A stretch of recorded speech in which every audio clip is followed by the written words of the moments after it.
This is Nithin Ramachandra from the NRR Sports Show. This is episode 919. Joined by a really special guest. His name is Sam Garnes. He's a former NFL defensive back.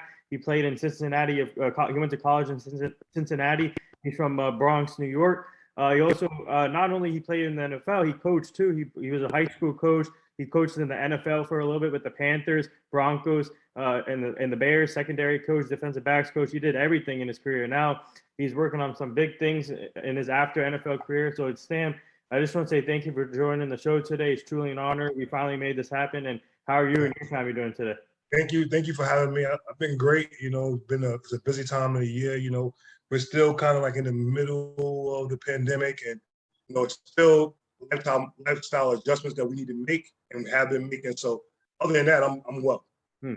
Yeah, so I want to start off with your childhood growing up, and obviously we were born in Bronx, New York, and obviously that's my favorite place too. And so what was it like growing up as a kid there, and obviously choosing football, but did you get to play any other sports growing up before choosing football? And who was that role model that you had throughout your life?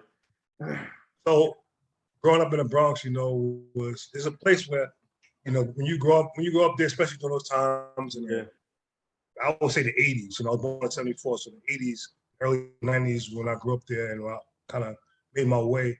You had to, it was a lot of people personalities, a lot of people confidence. So you really had to be good at whatever you do. You had to be a strong person to stand out in the crowd. And I played many sports. Growing up in the Bronx, we played stickball, we played baseball, we played basketball and football.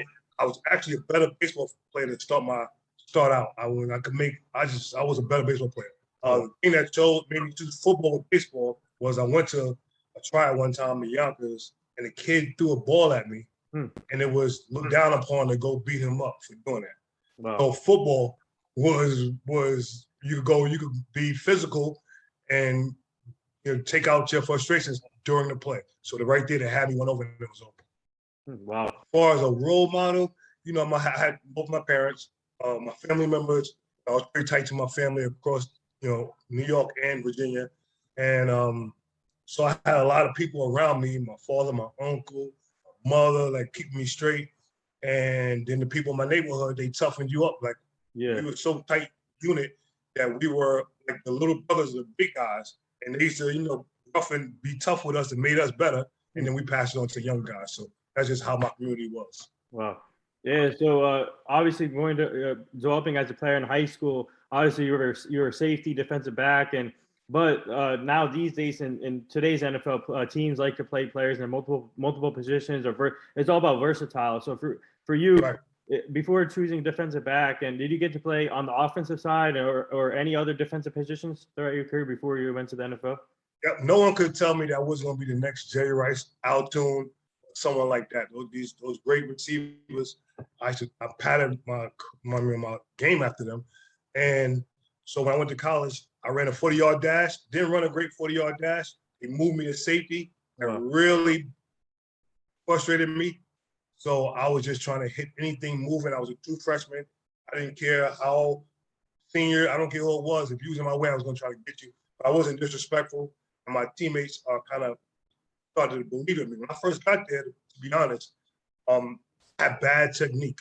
So my teammates was laughing at me, and it was really hard to be myself when your technique was up to par, and I had to really work on it. And then once I worked on it, I became a better player. Well, yeah. So tell our fans about your college recruitment process. Oh, actually, before that, tell our fans what did you learn senior year of high school, because that's a big year, obviously heading into college and waiting for your scholarship offer. So what were the main things that you learned as a high school player senior year? Well, it was totally different times. It was basically certain places around the country where they expected players to be good football players.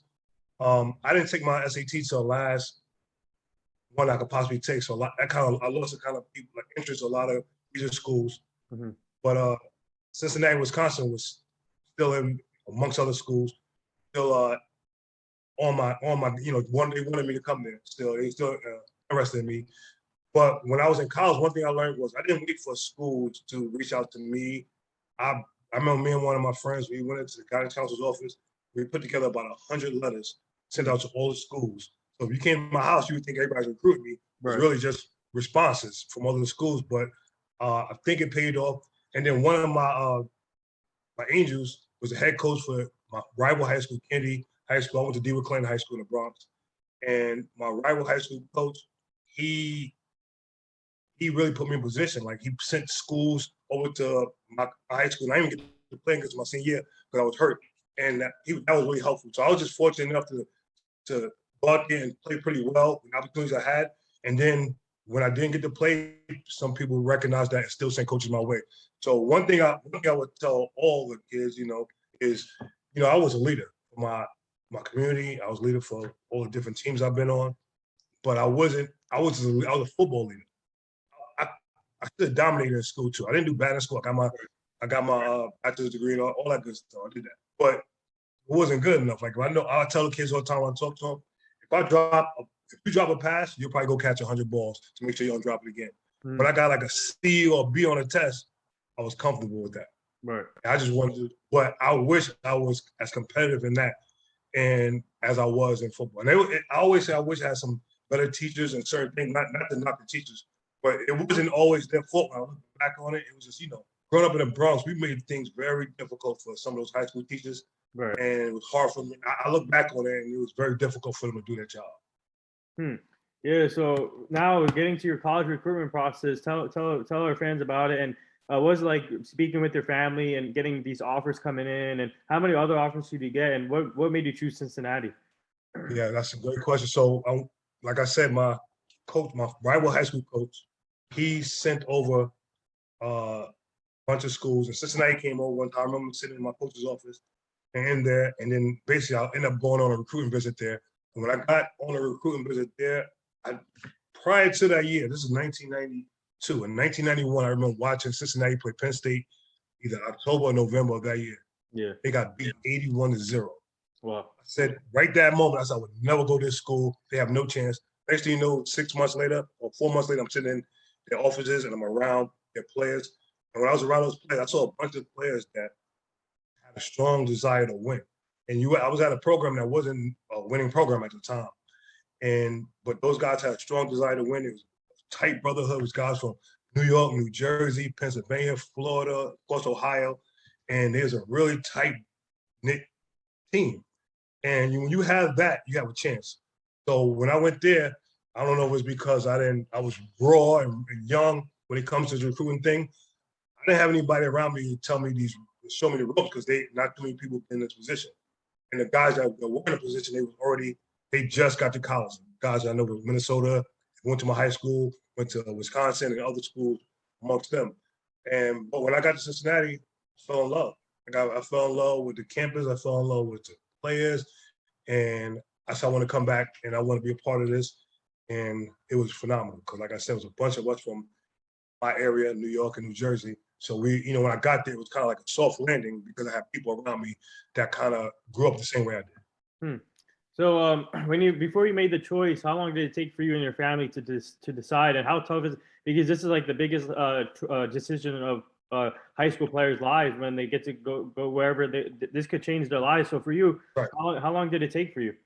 It didn't take very long. I remember the coach sitting in my living room with my parents and myself, and I don't recall if this was before or after the visit. I can't recall. I think it was after the visit, but anyway, I remember sitting there with my parents, and he said all the right things as far as academics and everything is concerned. And I was young and I was just focused on wanting to play football.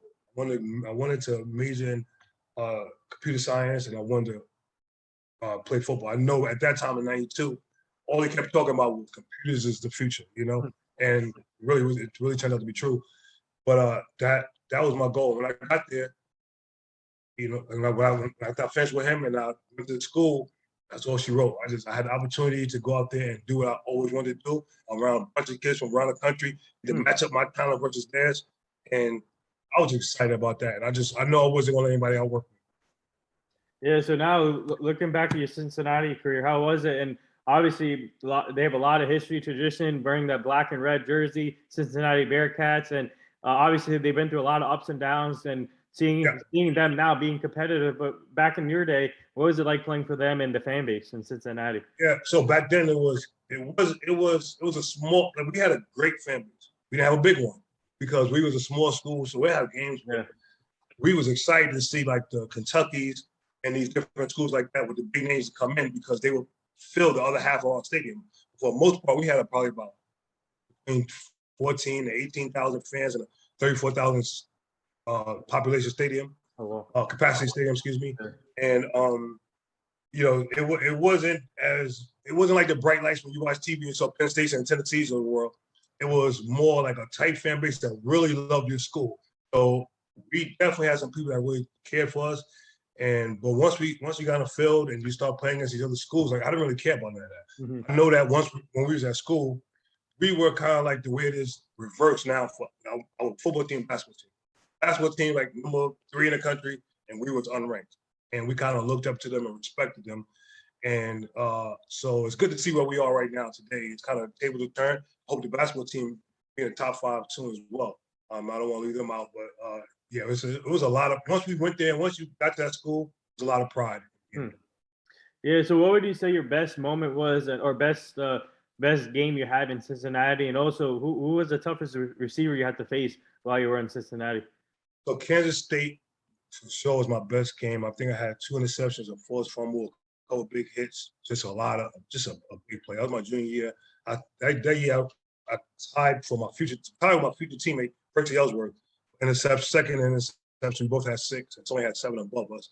But that was definitely my best game. They was ranked in the top 25, and they came to our school and we almost pulled the upset, but they beat us on the last play. And at that time, like as a unit, not individually, but as a unit, as a whole team, we just didn't have that belief to take us over to get us to the next level. But I don't know. I don't know if I asked all your question. Did you ask me something else? Oh yeah. Who was the toughest receiver that you had to face? Yeah. Good question. I can't remember his terrible. I can't remember his name. Terrible with names. But he ended up playing for the St. Louis Rams.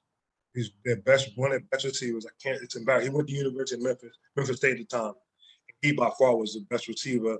And Kansas State had a couple of good players too. Like one of the guys that played there, his son is a star for Seattle right now football team. So I played against a couple of good ones, but I can't remember this one player's name. He's great. He might even be a Hall of Famer by now, but he's part of the greatest show on turf. When we played against him, like Memphis, it was similar to us. It's a little notch above us. They had a lot of talent, and they were trying to make a way. And they kept sending a lot of great players in the NFL, but he was one of the best receivers I faced. Well, yeah. So now tell our fans about your draft experience. What was your combine like? Did you go through the combine? And also, what was it like spending time with your family, waiting for your name to get called? And obviously, you got drafted in '97, round 5, picked 136 by the New York Giants. So just take us through the combine first, and what was that process like for you? Well, the combine was, I like when you're a football player, you consider yourself a good one.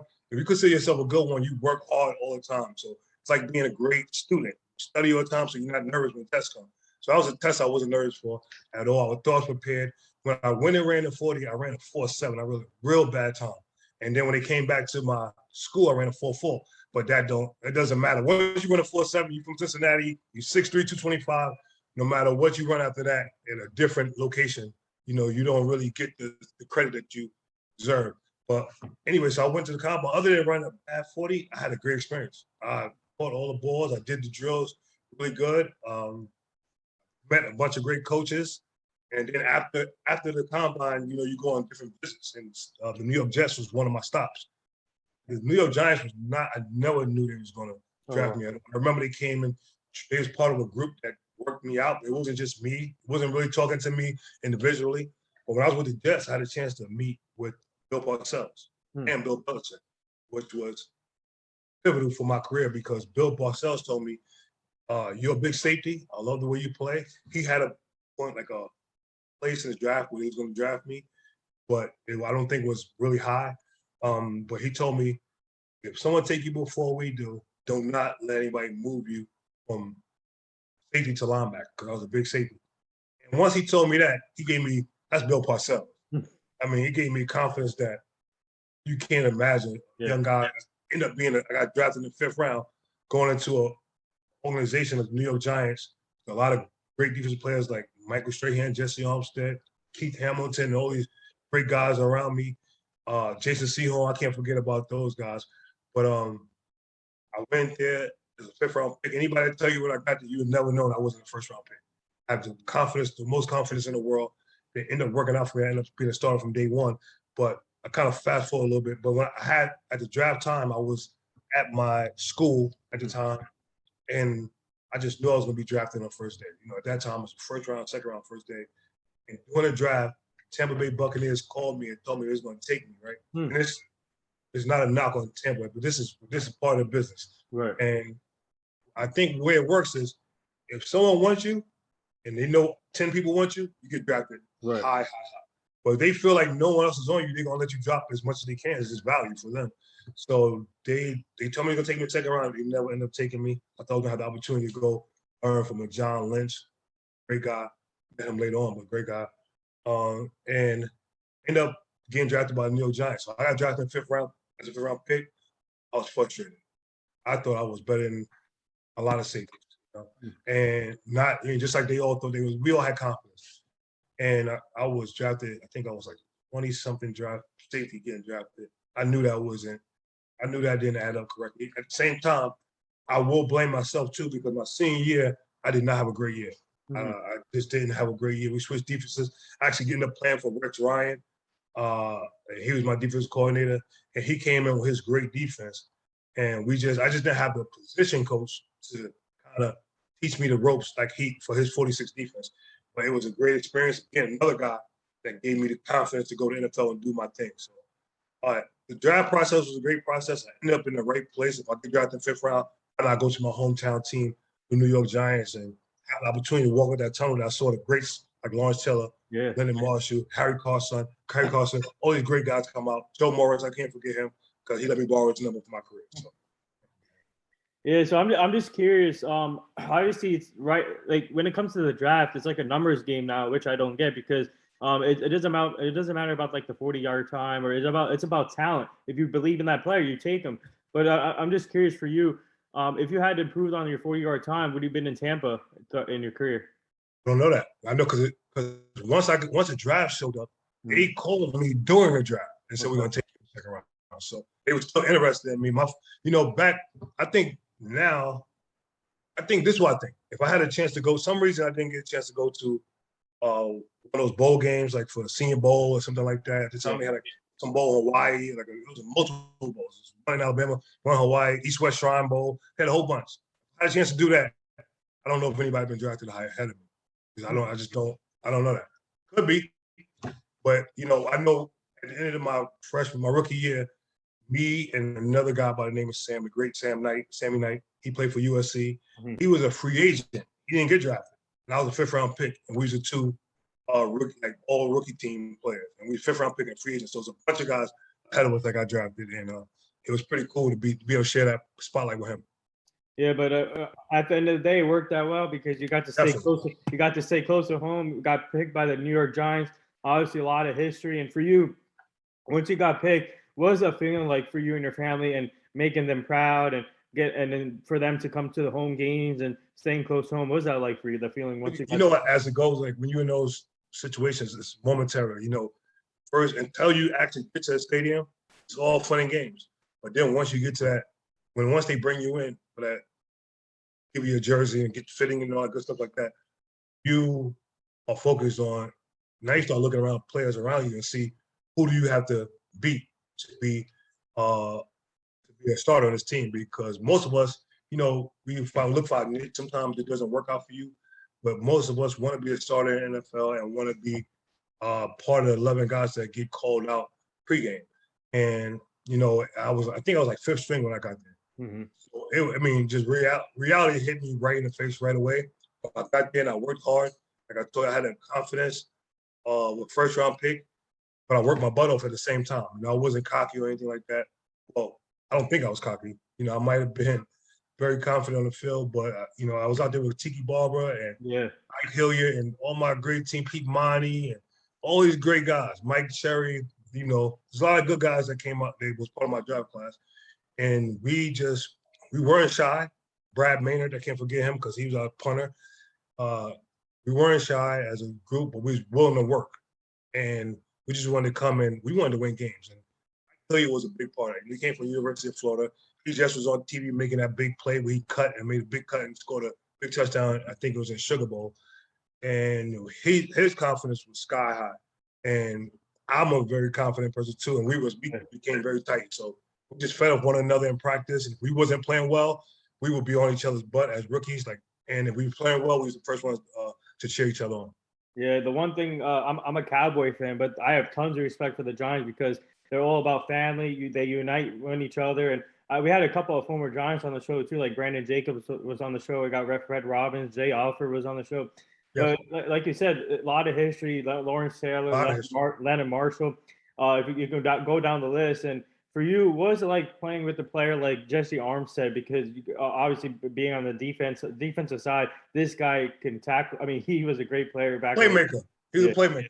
Yeah. So I got Jesse Armstead. It's interesting you bringing that up. He was. I remember when kind of I think after the second preseason game, they named me the starter. Not maybe not in the media, but on the team. I was starter. So the first day I went out there, I was pressing. I was trying to show them that you got the best player. You made the best player to start. And I was just making error after error because I was playing outside myself.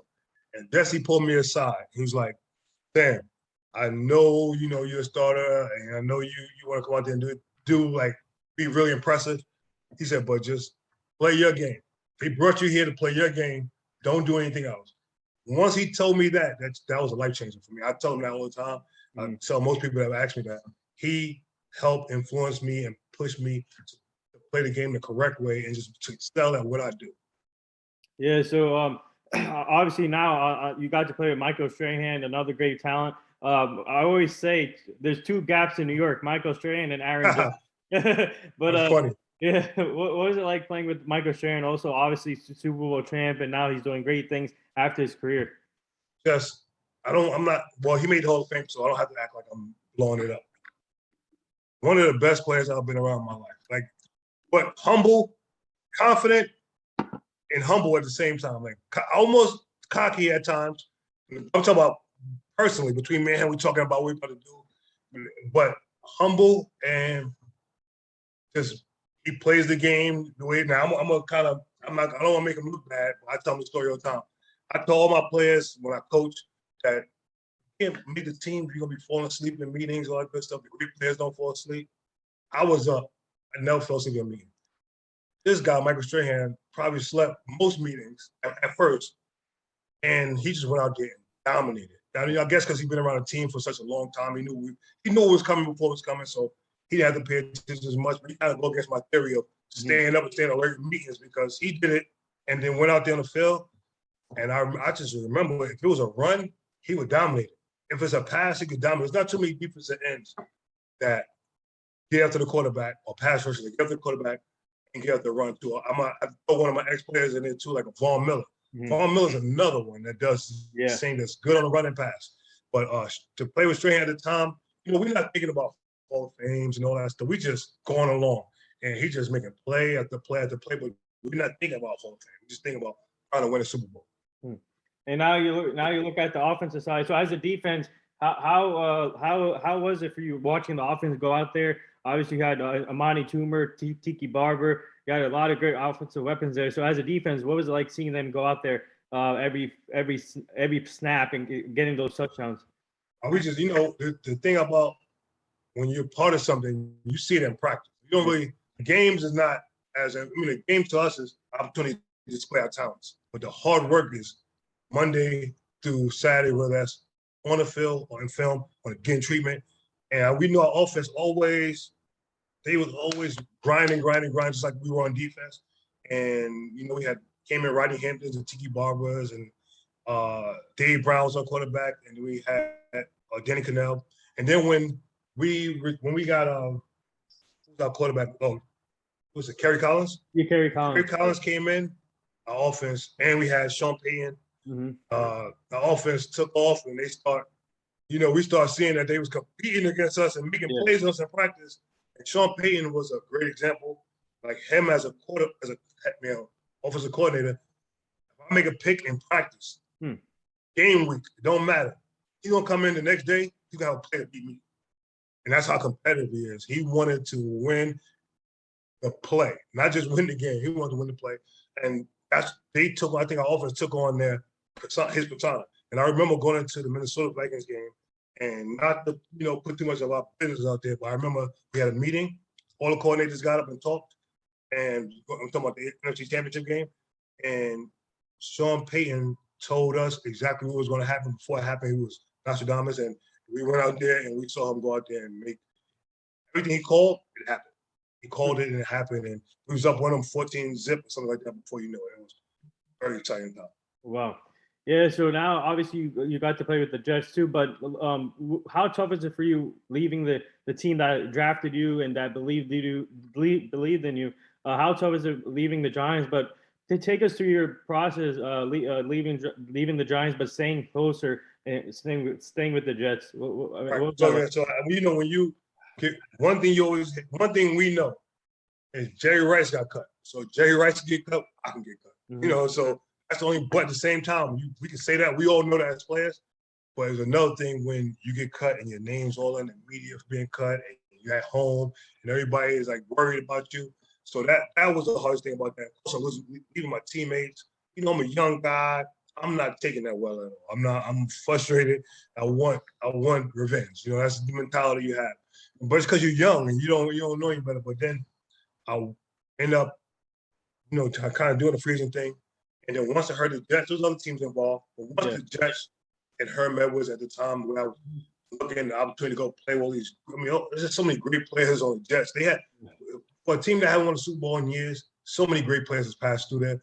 And at that time, it was no different. My teammates like Santana Moss, Curtis Martin, Penny Testaverde. Yeah. All these great players they had at the time. Wayne Corbett, Chad Pennington. I can't forget those two because Wayne Corbett to make me look silly in practice sometimes when we try to play one-on-ones. So quick. But it was a great place for me to end up at. Now, growing up, I was a Jet fan. Yeah. And I ended up playing for the Giants, ended up playing for the Jets. It was amazing. So and playing for at the time, getting an opportunity to play for Herm Edwards. Yeah, speaking of the coaching, and then what was it like learning from obviously Bill Parcells from the Giants, and you got to learn from Sean Payton, offensive guru, and you got to learn from Herm Edwards. So speaking of those three coaches, three Hall of Fame coaches, in my opinion. So what was it like learning from all those three throughout your career? So my head coach was Jim Fossil. Jim Fossil was when I met Bill Parcells, he was coaching the Jets at the time. Yeah. Bill Belichick, he was a coordinator. So I sat down and meeting with him, and we watched film. And I thought he walked away a little bit impressed with my understanding of football. Bill Belichick. So that was before Belichick was Belichick. Yeah. He was a great defensive maestro, but he wasn't the guy we know today. But players respected him like he's the guy he was today, because he was really known in parts of football being a great coach. Mm-hmm. And you saw the results with the New York Giants defense and stuff. But Jim Fossil was my guy. Rest in peace, Jim Fossil. Yeah. He was. I remember sitting in the weight room. I was done lifting. He walks in. I think somehow our cafeteria was connected. He walked in during camp. I told him, I said, I'm going to be a starter. Kind of chuckled. He's like, okay, well, everybody got a chance, I don't know if he believed me or not. But then he took notice. And I went out there and I did my thing. He gave me the opportunity. But one thing especially when he passed, Jim Fossil, one thing I learned from him, this is before he passed, is his relationship with the players. He was a true players coach. That doesn't mean he was going to take it easy on you. Right. That means he was going to make it possible for you to go out there and play well. I'm saying? Give you every advantage you can have, whether it's needing more rest, whether it's shaking things up and doing things different in practice, or even highlighting you as a player. If he felt it, he would do it. And what I was leading to is what I was going to say about a bunch of players he had once he passed. Kind of like, they were shouting him out, saying rest in peace. Yeah. And you think of all the free agents, the low round draft picks that he get an opportunity to play. And that's not normal, because a lot of coaches, your career's on the line about who you have playing out there. And usually if you're a first round pick, somebody upstairs is responsible for you being a first round pick. When you're a fifth round pick, you just cool. You're part of the team. A bunch of guys, maybe the position coach decided to take you, so no one head's gonna roll. But when a first round pick, and this guy will give you opportunities. If a first round pick wasn't playing well, next man up, and he really believed that. So very thankful for him giving me the opportunity. Being around another coach I got to mention is John Fox. John Fox, he was my defensive coordinator for all 5 years with the Giants. And one thing I learned from him, he was honest. If you didn't play well, he's going to let you know. He wasn't going to sugarcoat it because you were a starter or because you was a nice guy or because you brought him some donuts the next day. He wasn't going to sugarcoat it. And that led to us being very competitive. And if you look at our team, we didn't have a lot of high-round draft picks. And he got that team believing that we were as good as the Baltimore Ravens defense. So he had us thinking that, other teams wouldn't pick us. So we had a chip on our shoulder. And he taught me how to, work with the players and build confidence in your players and be honest with players. Yeah, he's the one that gave me the coaching opportunities moving forward.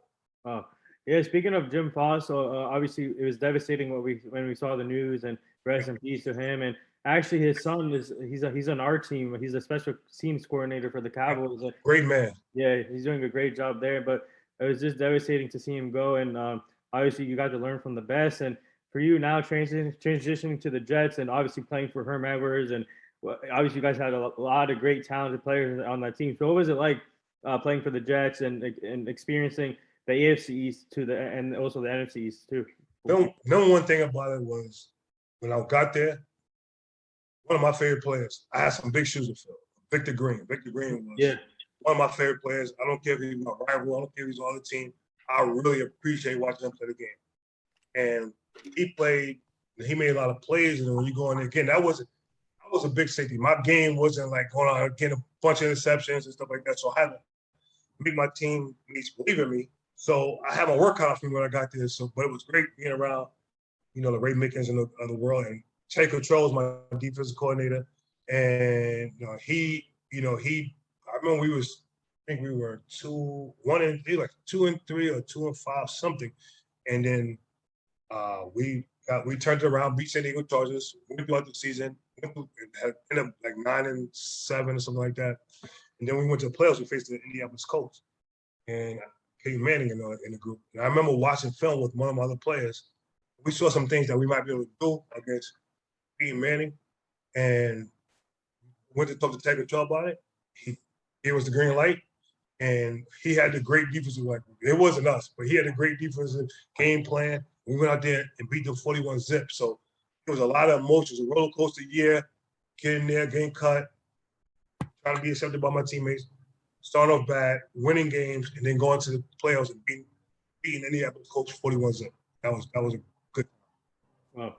Yeah, so now this is a two-part question. And now looking back at your career, obviously playing for Cincinnati, playing for the Jets, Giants, working hard, getting to your goal, making your family proud, and how grateful are you to be in this position now? Not only as a former player, but you got coaching experience. And what was that like? Just after your career, just go right into coaching, high school, and then getting opportunities in the NFL after as a coach. Yeah, coaching. I enjoyed coaching. I always say I wanted to coach with people I know because coaching, as you can see, what's going on right now in the media. There's some characters there that a lot of people don't know about. You just see the person winning games, they don't know. So I wanted to work with somebody that I've worked with in the past. And I was fortunate enough to I got internships with Sean Payton and John Fox. Mm-hmm. And then I worked with John Harbaugh was my coach in college. Oh, wow. And he let me come do a coaching visit with him. And he was only him and the special teams coach, Jay Rossworth. Those are only two coaches I have for 5 years. So I was fortunate enough to have opportunities. And then John Fox gave me a job. I was looking forward to working with players because my whole life I've always been a leader, my neighborhood, on teams. So I thought that was a natural transition for me.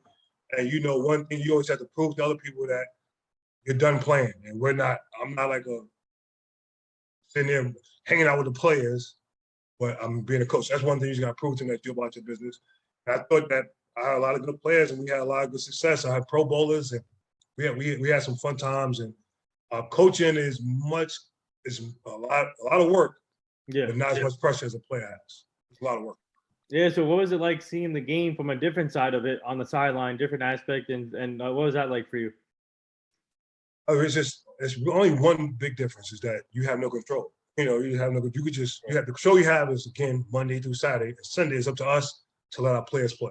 Just give them our best opportunity to go out there and play well.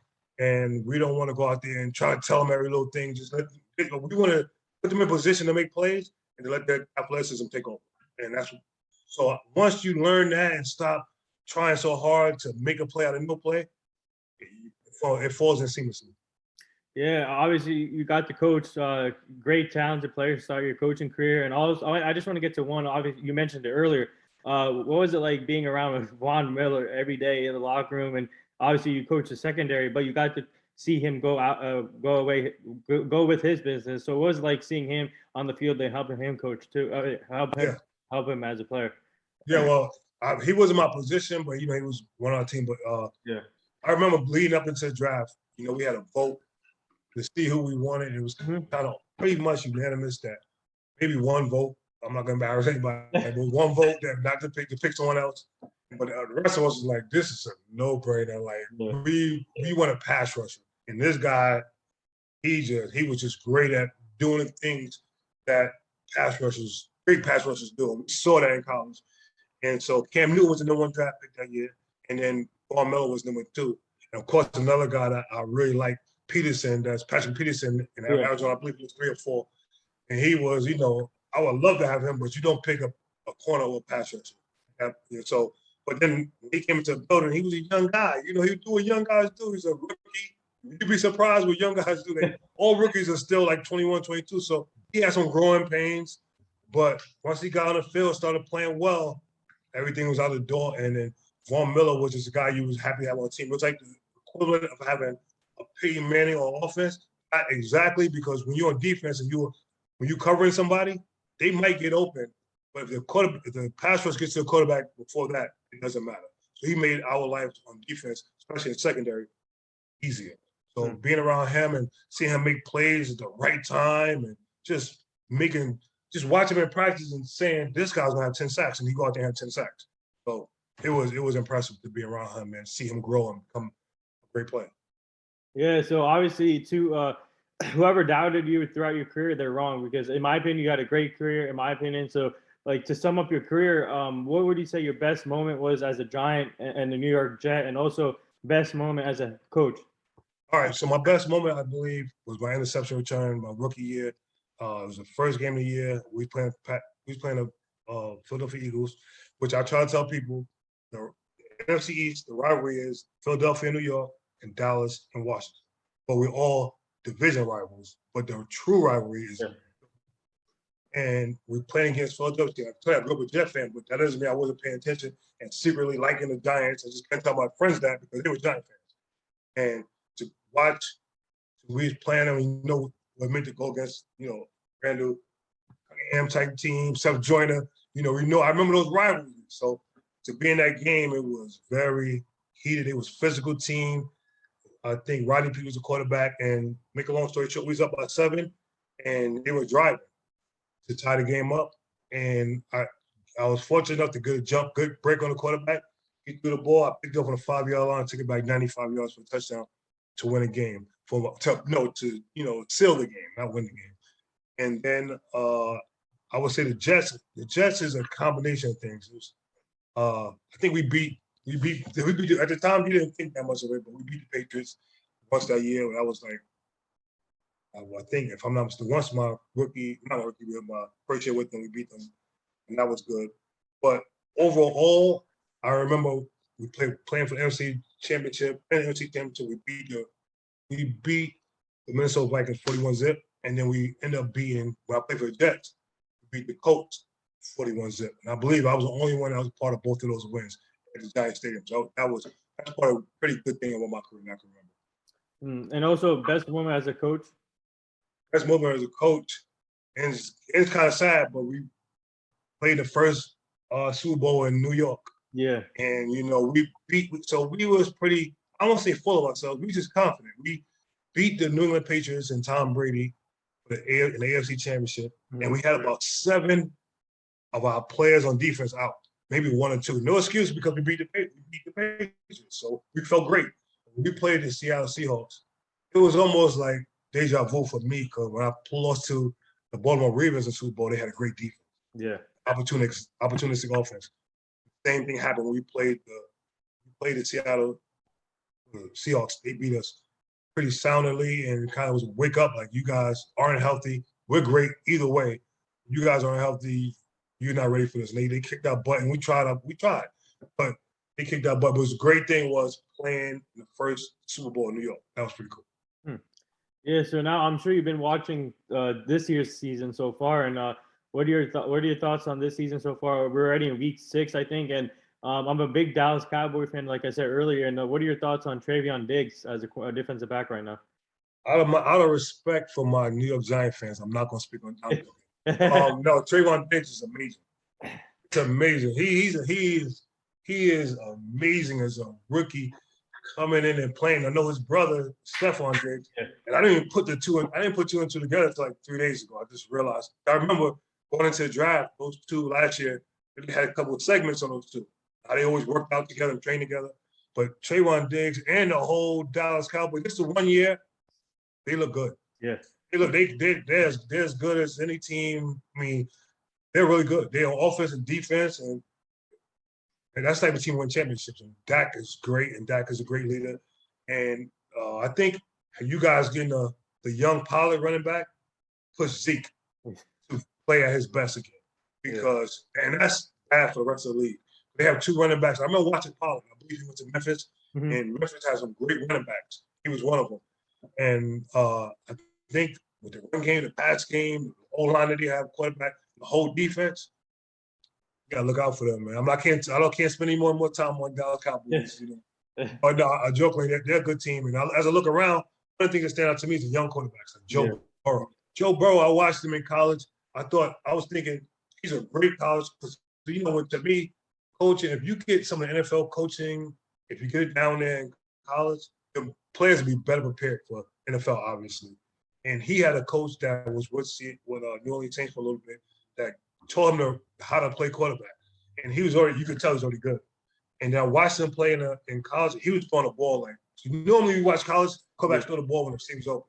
He was throwing the ball on time. I mean, the receiver's still running. He looked up the balls mid-flight. And that's the quarterback he was.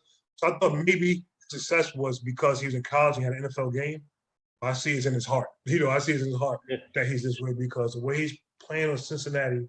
When was the last time we see Cincinnati look like this? They look really good. He looks great. And we're talking about all the new guys, but to me, him and the guy, I forget his name, the quarterback in San Diego. Excuse me, Los Angeles Chargers. Justin Herbert.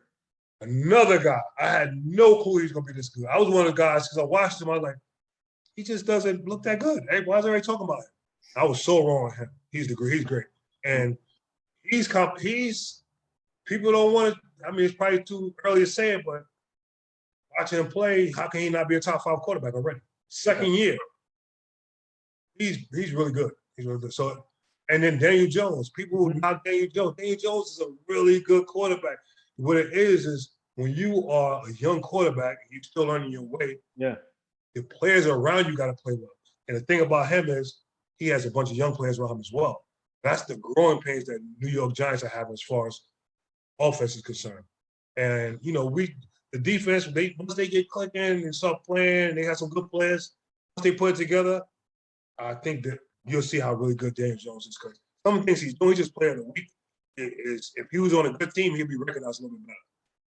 Yeah, so obviously, speaking of New York sports, obviously you got the Jets, Giants, and you got New York Rangers, Devils, or Islanders. You got the Yankees, Mets, and you got the Brooklyn Nets and the New York Knicks. So what do you? Yeah, let's go Yankees. All day, baby. So obviously a tough season, but what do you like about the New York sports? Hopefully some of these teams start winning again because we have a lot of great talent now in New York coming in, and obviously Brooklyn Nets have a great talent. So what do you like about the growth of New York sports now? Well, I'm a Knicks fan. I love what the basketball teams are doing. Let's start there. The basketball Knicks, where they brought in, and the Brooklyn Nets. I think the Nets is a little bit above us right now. I'm a Knicks fan. Yeah, I'm a New York. But I think the Knicks is coming. Yeah. I look back at the year we went to the Super Bowl, where I think the Knicks went to the Super Bowl. The New York Rangers went to the championship. We went to the Super Bowl. There was a few teams. The Devils was playing well. Like all these different teams playing well. So we're not there right now, but with the basketball team doing well, baseball, the Mets showed a little bit of energy this year. So we're on the climb. The hardest thing to me, I always tell people, is when you're in New York, it's hard to strip your team all the way down to take all the stars. You got to have some stars on your team. So sometimes that kind of interrupts our process of growing and, start from scratch and have a 5-year plan. There's no 5-year plan in New York. You have a 2-year plan. So it's the teams that could put together a team really quickly and build from there, those are the ones that have a chance. So I think all our teams have talent, and we just got to start heading that direction soon. Yeah, so speaking of coaching for you, I know you're doing other things like with the podcast world and doing other things, big things, but if the right opportunity comes for you, would you consider coming back to NFL or college as a coach? It would have to be, I'm not saying that I don't want to, but it would have to, I do things now that I'm happy with, but it will have to be like, somebody that I know that I feel like we can work well. I can work with them and enjoy my time coaching, because a lot of things go behind the scenes with coaching. People don't understand, and sometimes I don't want to get into all that, but it would take that. But other than that, I'm happy training kids in my community. One thing I did once I was done coaching, I said in my mind that I wanted to come and build up New York football. Mm-hmm. We have a lot of talent. We have guys that's like me. I remember being in high school. I could think of my teammate Sheldon Cooper and a couple other guys that they're really good. Really, you guys are really good. For me to say I'm the best, I'm gonna have to really put on a show because these guys are really good. So I just think there's a lot of guys without direction in our city, and it's a lot of old school things that go on that we need to catch up. This is New York. We need to catch up and be like everybody else. And there's some people that's trying to get that done. I wanted to help point our guys in the right direction and show them what it takes. And ladies too. I have a Sam Garnes Foundation. I have Sam Garnes Football Academy. So I try to use those tools to get kids out. And right now, I have to take a step back because of the pandemic, going into different schools and things like that. But we'll be back, and I'm excited doing what I'm doing right now. So how often do you go back to Giant games and Jets games or Cincinnati games, or how often do you go back and hang out with your former teammates or whatever, or coaching staff? I was supposed to be at the Giant game 2 weeks ago, but I missed it. I missed my flight, and it was just too late. And you can't leave for a game at 1 o'clock, and it starts at 1 o'clock in New York, New Jersey area. Just won't happen. So I ended up missing that one. But I'll be at another one soon. I'm probably around the Giants anywhere between 4 and 8 times a year. We have different functions that they have for ex-players. Give us the opportunity to go out there and be amongst some of the fans and other different companies and be amongst each other. So I'm around them pretty much. I'm not around them just as much, but I do see that I'm around them twice a year as well. So the last 2 things here before I let you go, our team is part of this foundation. It's called the Hugh Jackson Foundation. He's a former NFL coach. He's now the offensive coordinator at Tennessee State with Eddie George. So we're trying to help him prevent human trafficking, making sure the community stays safe and the kids stay safe. So I'll send you the foundation so you can go check it out. Please do. I appreciate that. Yep. And the last thing here, would you like to say anything to all the nurses, doctors, and all the essential workers right now? Yeah, I appreciate it. Of course, I appreciate the nurses and doctors and all that. I also appreciate other people as well that's been doing things in their own community, because that's the nurses and doctors. They signed up for it. That doesn't make it easier. It's tough for them still. It's like being, I don't want to compare it to being in the military, but if you're in war, even though you sign up for it, you still got to go do what you got to do. So I appreciate our nurses and doctors and everybody in the medical field. My mother is a registered nurse, and I have nothing but fondness and respect for them. But also as well, I can't leave out the people in the community. Yeah. I seen when the pandemic came about, I seen a lot of people from the community try to help their community, and that's one of the things that stood out for me. Yeah, and tell your mom I said thank her for her service too. Oh, thank you very much for that. I appreciate that. She love that. No problem. And well said there. And there it is. That wraps up episode 919 with former NFL defensive back, Cincinnati defensive back, Sam Garnes. He also coached in the NFL in high school, and now he's doing big things after his career. And go check him out on all social media formats. And Sam, I just want to say thank you for joining the show.